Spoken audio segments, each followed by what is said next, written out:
That's fine. We'll continue. Now let me open the course content which we have, and let me go through it quickly to see what is covered. You can ask me if there is anything specific which you're looking for.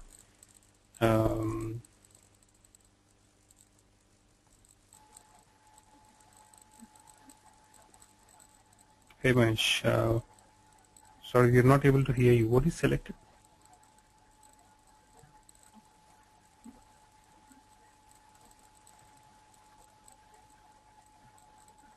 Okay, I think if you're joining from the phone, from your mobile, it'll take some time for it to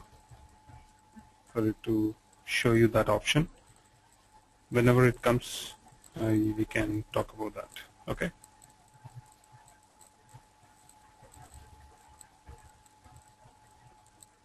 So, is everybody able to look at the Excel which I'm showing right now?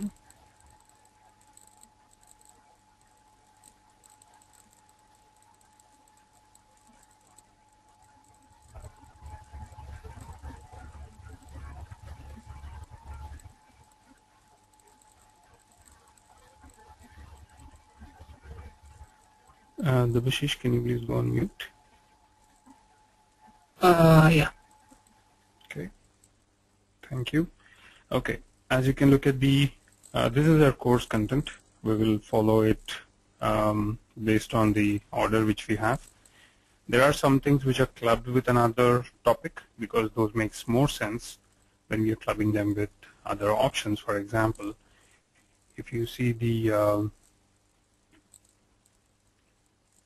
Informatica users and permission setup and the best practices for configuring the that is a separate topic. We can club 12 and 13 together. Okay. So there are some topics in this list which might not take 1 hour, but based on the questions we have, based on what I do on the session, you might see scenarios or think of scenarios which would be different in your project, which are valid. So we'll talk about those. We will see how do we set it up if you have a situation like that, which you might be facing in your project, or which you think this could also be a scenario. How do we deal with that? We'll talk about all of those, discuss. The reason I've been asking you to go on mute and talk is to make it more interactive, because it's not that only I'll be talking and you'll be listening to it. So if there is any situation which you think is also valid, and if I'm not talking about it, raise it. Let's discuss. Even I'll get an opportunity to learn from you guys. Okay. So if you'll see the list quickly, demo, that's what we are going through now. Right after the Excel explanation of the content, I'll go to the demo of the current architecture with 9.5. And then we will talk about the domain architecture. What is a domain? How is it set up? How do you install it? What are the basic things which are required for this domain setup and all that? Okay. New features of 9.5. Power Center as it is does not have any much difference, but there are other tools within Informatica which have been clubbed into this architecture, like your Informatica data quality, master data management, or Exchange, and a couple of other data virtualization tools which Informatica has been working. So we'll talk about those things. Okay. Why do we talk about those? Because within the same setup, you have to get all of those services enabled. So if you're aware of those, it'll be good for you to understand how is it set up. Also, you'll be aware of all the products which the Informatica is providing. What is it meant for? How is it related? So that you can suggest your project clients at the right time, saying Informatica has a tool like this which is capable of doing XYZ, and that will be the best for the project and etc. Okay. Administration console. This is the main ground for the administrator to put majority of his work, apart from the basic exploration parts based on it being Windows or Unix. and different services. This also includes how do we set up web services, IDQ services. If possible, I don't have the license yet with me, but if I'm able to procure that before we go to that level, which is maybe next week, I'll also show you how to set up MDM, which is the master data management, which is the one which is picking up a lot of momentum right now, especially in Europe and US. And I'll show you that as well. Yeah, this is normal. Grid overview and setup. For grid overview and setup, we need to have multiple physical machines. Now for this, I can give you in-depth explanation of what Informatica is capable of when it comes to grid. Mostly it is within the system, within the architecture. There is very little an administrator can do. But while doing analysis or debugging something, debugging a long-running job, we need to understand how the grid is set up. Okay. Now for that, I'll be honest. I might not be able to show you how the grids will be placed because we need to have multiple machines, multiple physical machines for this to be enabled. But I can give you explain you the scenario. How is it created? What are the options which are required? What are the scenarios in which grids are enabled? How do you enable them? How do you disable them? And how do you debug a particular long-running job? And how do you make that long-running job to work only on a particular grid which we assign it to? Okay. High availability goes in hand with the grid setup. We'll talk about that too. Now, not always, like I said, a statement that project to project, the environment is different. So it might work, let's say for example, you are in a situation where you have to set up high availability. Now the first thing which everybody does, including me, is to go on to Google and see what is the best practice or see how the steps are to be done. Now somebody says, oh, it worked excellently for me, so I'll obviously try that, but it might not give me the same results. Right, because of the environment or the current setup which my project has or some other limitation. Now in those kind of cases, based on the situation of the project setup, how do we go about having the high availability setup? What are the advantages and disadvantages of setting up or not setting it up? Okay, new licenses. This is one of a task. Majority of the licenses which the companies procure, the bigger ones, whoever is able to afford Informatica, will be taking it for a year or 2 years. So this license upgrade is a small step, but there are pre-steps and post-steps to it. We'll talk about those. Now configuration is easy. If you just want something to be up and running, we can do it in 2 minutes. But what are the best practices for it not to fail even in the high volume situation, or if you're upgrading some patches? What are the things which you have to consider when you're doing that? Okay, we'll see what are the best practices for that. User and permission setup. If you're creating individual users, this is a manual task and you have to keep track of it. The administration within itself does not give us all the options to do it easily. For example, let's say we want to know who are the users or which are the user IDs which have not connected to Informatica in the last 6 months. How will we find that? The admin console, where we manually create the users, do not give us that option. Right? We have to, there are workarounds for it, but there is no direct option for that. So to avoid that, or there is another feature, let's call that as single sign-on, SSO. That's common in most of the big financial or retail companies, where you have a single password for multiple applications. You can set up SSO for Informatica as well using the LDAP. I'll show you the steps. I'll show you what is required, where to do it, how to do it, but I might not be able to show you the actual LDAP because we do not have the Microsoft LDAP or the IBM LDAP setup arranged. We tried doing that in the previous sessions for other participants. That's not working because it's a single server. But in a real situation, what are the items which you need for it to be successfully done? We have all that, and I'll give you all of that information. All you have to do is substitute the server name, the username, password, validate, check if the usernames are being delivered from your LDAP, and act upon it accordingly. User workspace creation. Now this is again project to project. The reason it is there in the list here is it's one of the best practices. You have globally spread projects, right? Now I'm in India and you guys are in US, UK, across locations.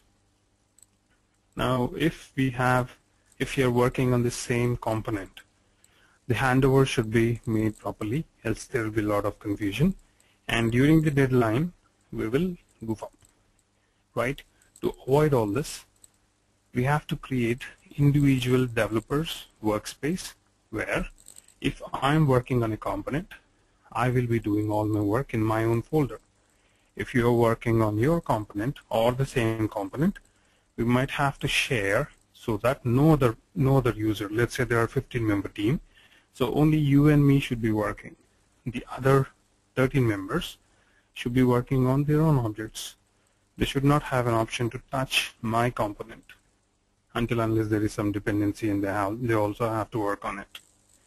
Okay, so this is one of the best practices. It is not a mandate for everybody to follow. Okay, this is the, if you notice, we have clubbed both of these because these are small items. Now again, let's go back to the scenario where you have globally spread projects. Now, for example, let's say you are working in a banking system and the data should not go out of your country, right? Which means the data which the system reads also should read only from that country-specific data, and it should load into that country-specific schema of the database or the data warehouse. It should not load it to outside where everybody can see that and with which the business is lost or the client is lost, right? So how do we bind that username password to a particular region, to a particular area, to a particular schema? Okay. This is backing up user data and restoring it. This is required in two situations. One, you're upgrading. Two, there is some fatal error and your repository is corrupted. If it is the second point, where there is some fatal error and your repository is corrupted, there are quite a few chances of getting it back, even if you contact Informatica support. So we should have a strategy where your repository is backed up at multiple intervals. So we'll talk about those best practices, how to set up. If you're the one who should be doing it, what are the commands which you have to use? Okay. Multiple environments, even this is mandatory. You have development, you have test, you have production, you have UAT. So based on the project you are in, the environments will be 2 to 4. It can be at least 2 because it should have either dev and production or a test and a user acceptance test and a production. So 2 is mandatory, 4 is the max. Okay. So how do you set up multiple environments? What are the best practices you follow? For example, if you have a connection which you have developed in dev, how is that moved across environments? Do you ask the deployment team, or if you're deploying it, or if there is some automation done for deployment, the username password also to be moved from one environment to another environment? There are some challenges to it, and we have the quick fixes as well. We'll talk about all that. OS profiles. This is specifically for Unix environment. If you're working on a Windows environment, and if this option is enabled, it's not much. I mean, it is just there for Windows. honestly speaking, it is not required. But for Unix, it is required. So what are the OS profiles which the Unix systems has? How do we share them? We'll talk about those. This has very little to be explained. It is just a couple of commands to get this enabled, and you start using it. The only challenge comes in when the development team starts using these OS profiles. That's one. Number two is, let's say till now your system is working on only one OS profile. OS is nothing but operating system. Okay? And from next week onwards, your management has decided that it should have two OS profiles for whatever reasons. Now when we split that, then the challenge comes in where the workflows should be enabled with a particular OS. Okay? If not, then the integration service will be confused on which OS profile it should be executing all that. Alright, so we will see how do we set a particular OS profile to a group of workflows for the integration service not to get confused and run properly.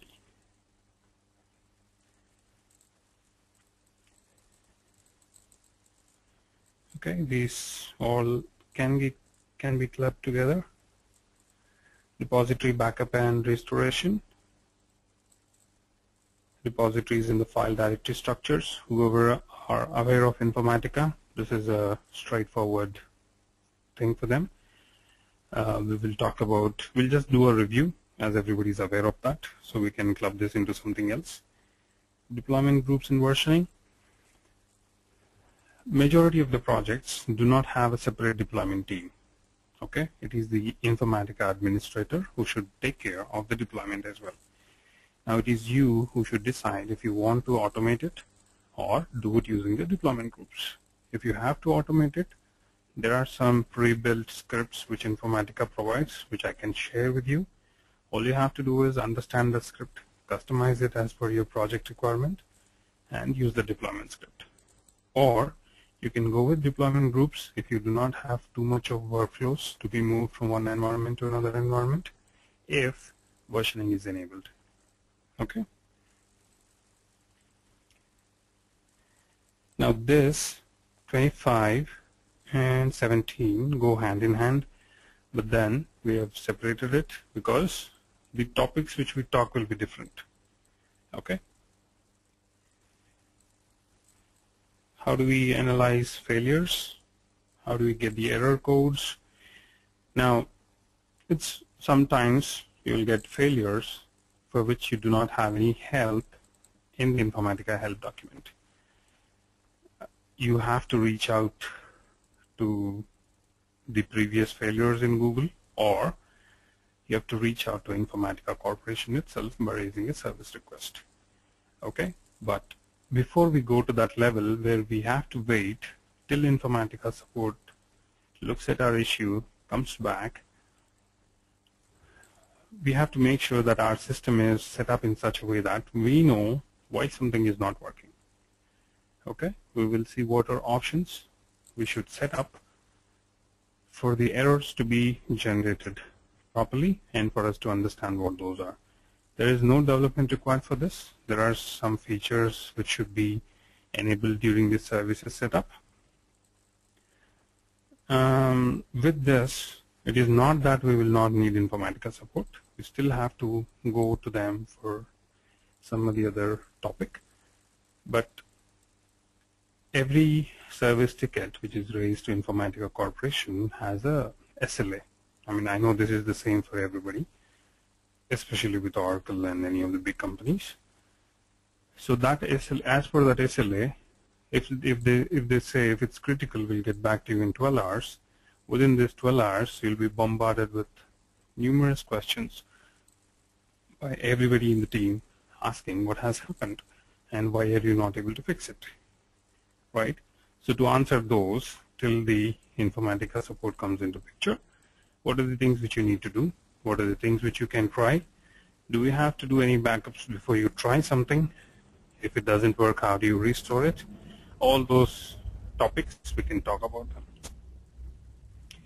Upgrade steps from various versions. In this, we'll first talk about the compatibility.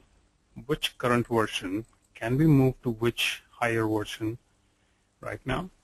What are the pre-steps? What are the post-steps? How much development team should be involved in this? How much you alone as an administrator or a team, administrative team, should be involved in this? Okay. Support team. Commands. There is a huge list of commands, and Informatica has given us a beautiful opportunity here to understand those, build those. Now, this I have made it as a single line and only for 1 hour ease. I'll show you how the commands can be used, okay, when those can be used, where you can refer for these commands help, and what is the outcome of these commands. I'll explain you all that. You can explore those things. If you have any questions on that, we'll discuss. Okay. Performance issues. This is one another common thing which the administrators have to do is tuning the long-running jobs. There will be a workflow which might be running more than 6 hours. The client expects it to be finished within an hour. So we have to find out areas of delay. Now that can be within Informatica, outside Informatica. For example, let's say this workflow is waiting for a file which is supposed to be delivered at 9 a.m. but it is not delivered till 1 p.m. So it's not Informatica's fault. It's not the workflow's fault. We have to change the SLA of that file, talk to business, fix it. Now if it is the workflow itself, let's say the file came at 9 a.m. and it has only 10,000 records, but even then, if it is taking 6 hours, either there is something wrong with the code, or there is something wrong with the source data, or there is something wrong with the target data. How do we find all this? What are the strategies which we have to use to show these data points to the clients or for you to understand where the bottleneck is? Okay, that's what we'll do here. This is set to 2 hours as we need to identify the bottlenecks where we have to tell, we have to figure out where the issues are and how do we overcome them, right? Repository and metadata tables. Now, as an administrator, you definitely will have passwords to these. If there is any data point collection of how many workflows use joiner, how many workflows use cache, how many workflows use override SQL. Instead of going and checking one by one, you can write a query. I'll give you a handful of queries and the metadata tables to work on to see how you can join together some of those repository tables and get the information. So this is all covered for your Informatica administration. Anything which you want me to ask in this list?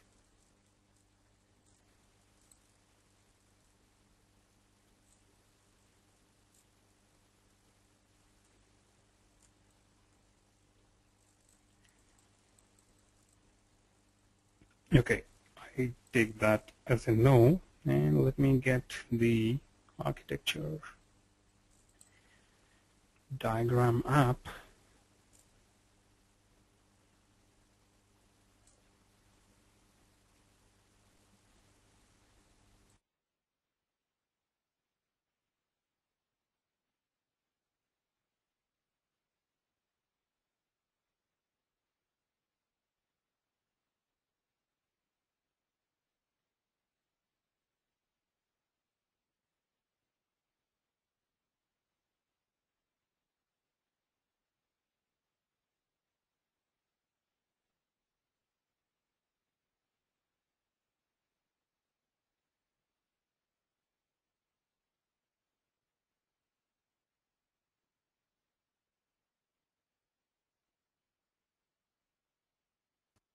Just a minute, guys. If you have any questions in the meantime, we can talk about this. Just trying to see if I get the right one.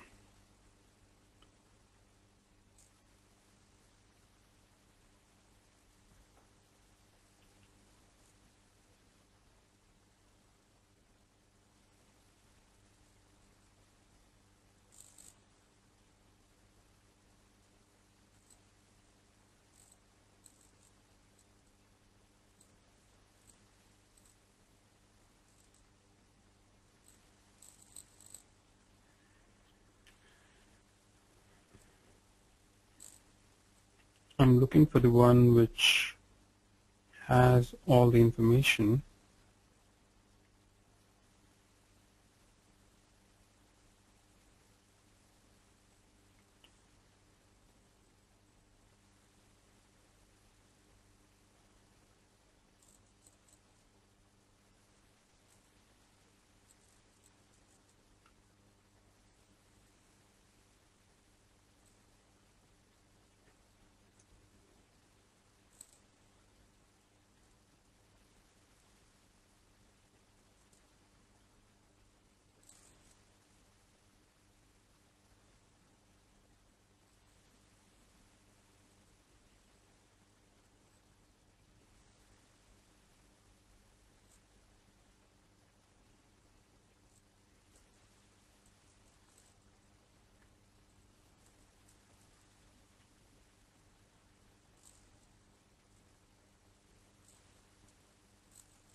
Okay, here we are.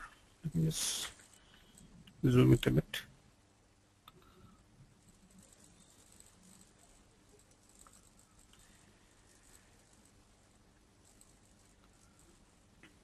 Okay.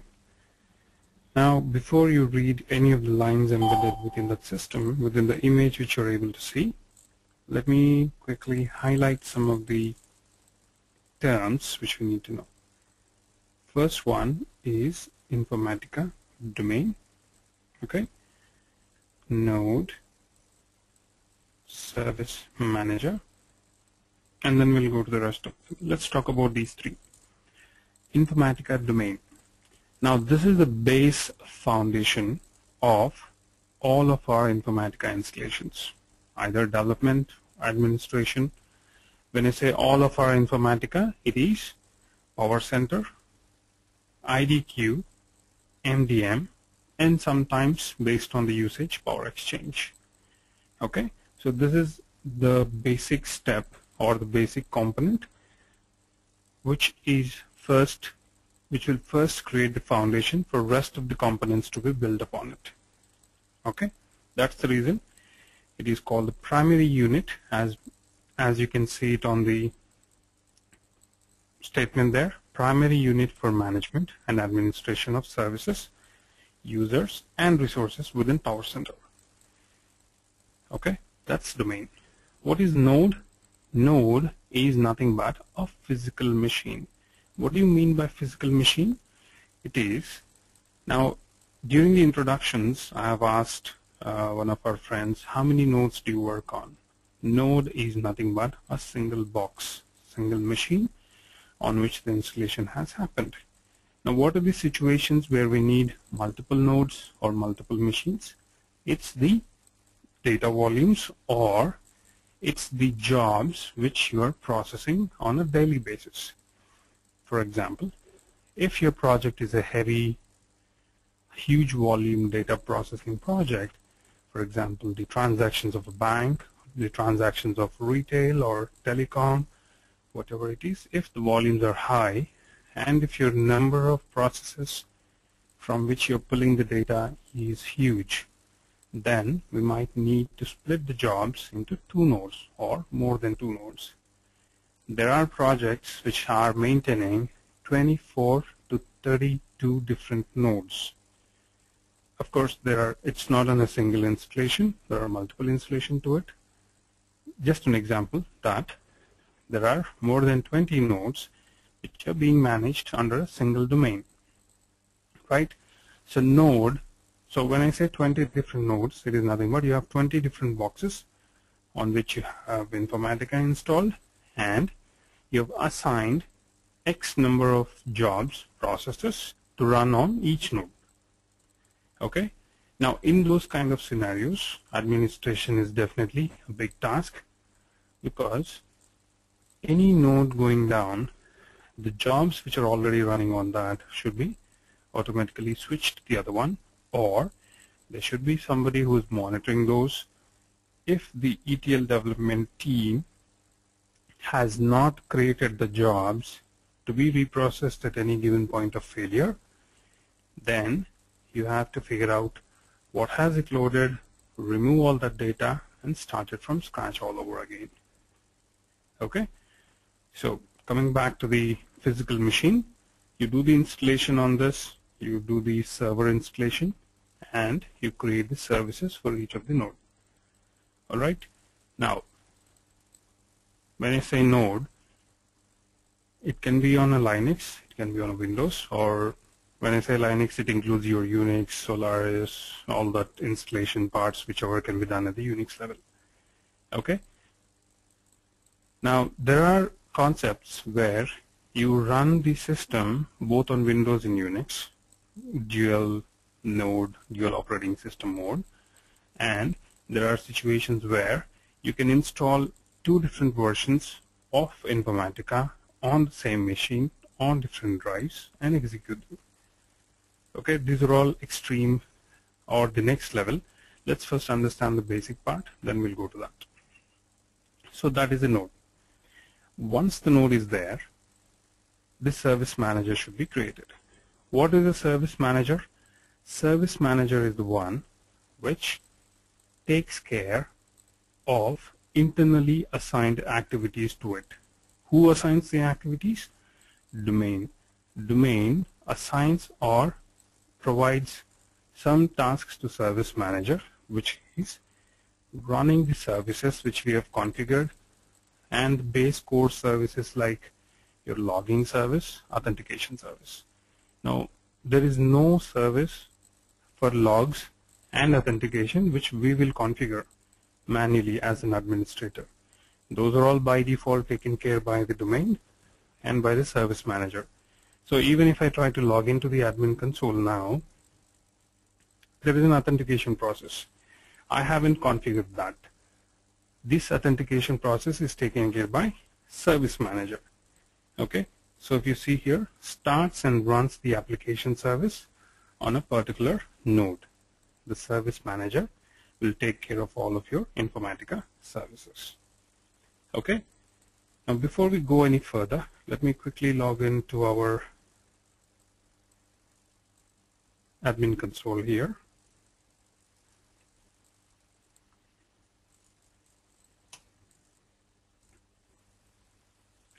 Now admin console is a web-based tool. From version 7 this was there.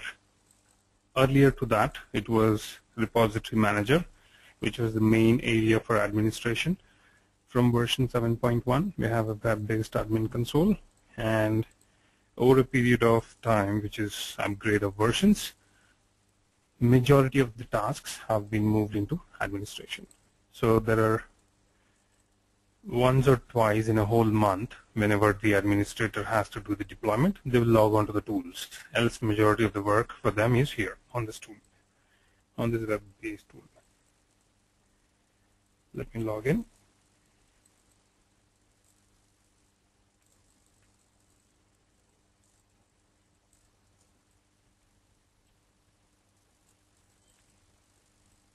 Now we are looking at 9.5. Version 9.5. This is the latest version available in the market. This is the one which has your big data plugins where Informatica can connect to big data, pull all the huge volumes, execute all the data quality stuff within IDQ, and then use Power Center if required for all the ETL changes, and then load it into the downstream systems.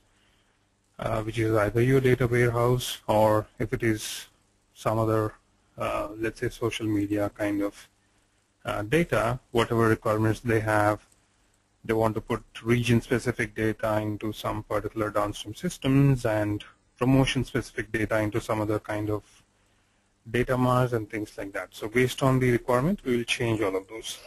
So this is the first window where you can see all the services. Okay, these are all the preview of the services which are running. Whichever you see in red color, those are not running or failed for some reason. Whichever you see in green and gray, green is here, are running. So all the Power Center activities are running. IDQ services, whichever you see in red, those are all IDQ. Those are not running for whatever reasons.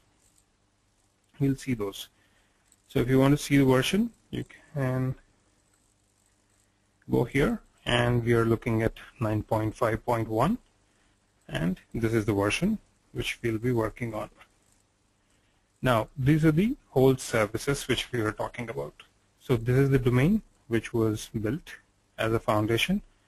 On top of it, there is a node. This is the name of my machine, and that's the name which it has taken, and that's the node, right? So like I said, if you need to have multiple nodes, the other machine, let's say I have another laptop, I installed Informatica on it. During the installation process, I can join that to this domain. I can join that node, that physical machine, to this domain and manage it from this admin console. Okay? Same as with the grid. If you have more than a node, more than one node, you can enable grid and execute them. So these are all the rest of the services, and as you can see the tabs here, you have logs, which will give you the centralized logging mechanism for all the services, for all the user activity, whichever you can see. See this here, you have multiple tabs under it again. So you have domain, you have service, and then you have user activity. Monitoring, this is specifically for IDQ. Data integration service, this is for Informatica data quality, to see the jobs which are being executed. Okay, and then reports, it has internally, when I say reports, it is the system statistics. It is not the data reports which we build out of sub-reporting tool. It is the report for the system analysis. How much is the CPU percentage utilized? What are the processes which are running? How many days the license is valid for? And things like that. And the last tab is our user permissions, LDAP security, how do you add them, what are the users, which groups, which roles, what are the OS profiles, how do you manage the accounts, how do you add the LDAP security, and all that comes in here. Okay, now this is the preview of your admin console. Now once we start the content, now each service has properties within itself. We have to understand each of it. What will happen if you change a number here, or if you mark a value as yes to no? What is the impact? Or if you really have to do that, whom should you inform? Whom should you connect to find out if this change is done? It is the development team which is getting impacted, or it is the IDQ team who are working on the reports, and I should inform them that this will break their system. So we need to understand these properties which are specific to the domain, to the node, to the integration service, to the repository service, to the web service, and all the list of services which you can see here on the navigation. Okay, let's go back to our diagram here. So we spoke about domain, node, service manager. Now the internal processes which run within the Power Center are two main services. One is integration service, the other is repository service. What is integration service? Integration service, okay, let's talk about repository service first. Whenever I do the Informatica installation, either on Unix or on Windows, it requires a database as a backend. Why does it require a database? It needs to create the repository tables, which is the metadata tables of Power Center. So whenever the domain is getting created, it will create around 150 different tables for the domain, and if it is the repository which we are creating, it will create around 500 tables. So based on the version, based on the license which you are buying, based on the features which are enabled within the license, these number of tables will vary. Okay, it can be anywhere between 500 to 700. Okay, now that's where I said in the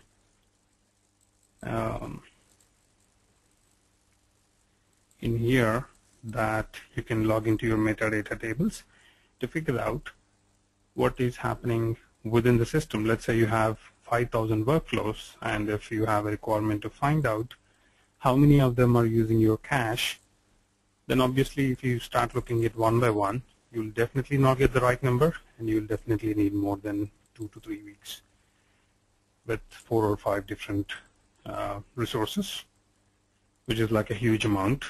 So if you just can pull this data with a query alone for a day, it is a lot more cheaper, right? So I just wanted to show you the repository tables.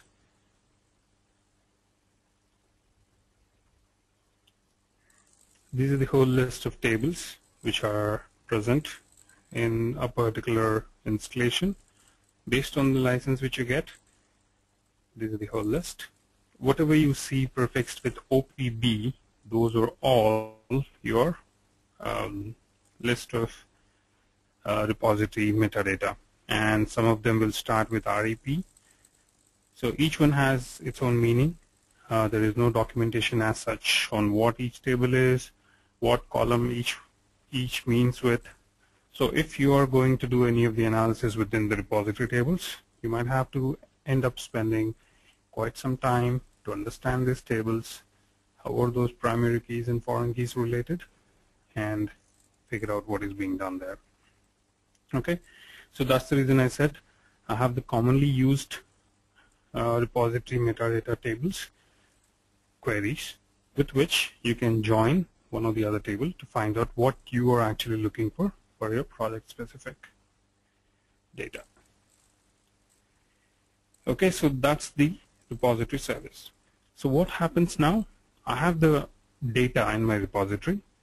Now whenever I write something, I write a logic. Let's say I've taken a logic of pulling the data from employee table, those 14 records, and loading them into a flat file.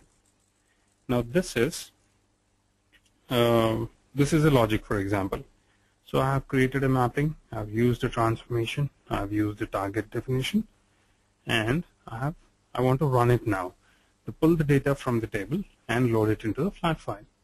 For this task to be done, I need integration service.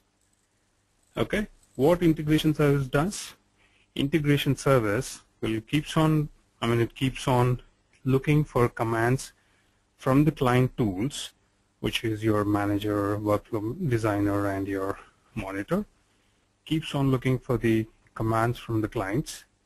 The moment it receives a command saying execute workflow XYZ, it will take that workflow XYZ using the connection between integration service and repository service.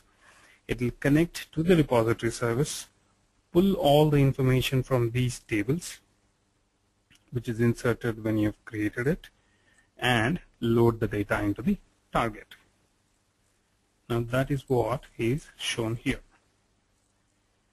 So let's say I have a employee table, right? I'm extracting the data. Let's say I'm removing all the records which have commission 0, okay, which is the transformation rule, and that transformation is being done by integration service. Now it is integration service alone cannot do it. It has to connect to the repository manager, the repository service, okay, pull all the information from the repository service, and then do the transformation and then load it into the target systems, which is the flat file in this case. Okay, so if you notice here, I know for some of the guys who are new to Informatica, it might be a little confusing, but all we want to learn from this here is it has services because it is service-oriented architecture. Those services will have their own specific tasks where they have to do their own specific tasks along with helping other services to do their tasks. for example. Now the repository service not only takes whatever the developer creates it and save it into the system, but also, if you notice here, it should help the integration service to perform its job. So from the client tool, whatever is happening, all of those will go into the repository service and the repository metadata here. Repository metadata, right? Apart from that, it also has to give information to integration service based on whatever request it is making, right? So the tasks are defined, predefined within the architecture. We are not setting anything up for these services to do it. It is already there. All we have to do is make the jobs on how the extraction should be done, what should be the business validation, and what should be the transformation. Now, as an administrator, we need to understand these services, properties of these services within the admin console, and based on the volumes and based on the requirement, what are the changes which you might have to make, what are the best practices which are available for a particular project, how they want to deal with it.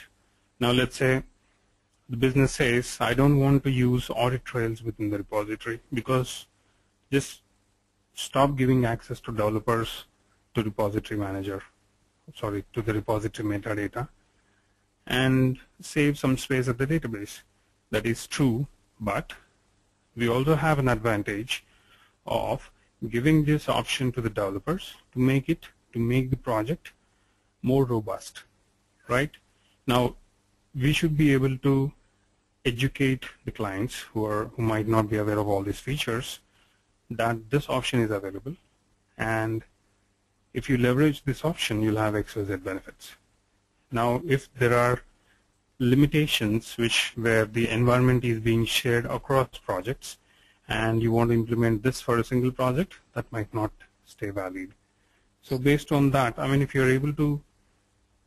want to give some suggestion at a particular point in time, you should know what the features are, how those would work, right? So we need to understand all the properties of it, how are the connections set, and everything for us to talk at the right time. Right, so that's the overview of the services. Now this diagram has a little more than what we spoke, because it has all the write-up. So those are the main services. As it is a demo, I'm ending it here. Once we start the course, we will go through each of the installation, each of the services, properties, line by line. What is it? What if you have not enabled it? What if you have disabled it? What are the other scenarios which might impact if you have not enabled it or disabled it? Okay? Okay, that's for the architecture overview and the demo from my end. We can go with any questions you have from now.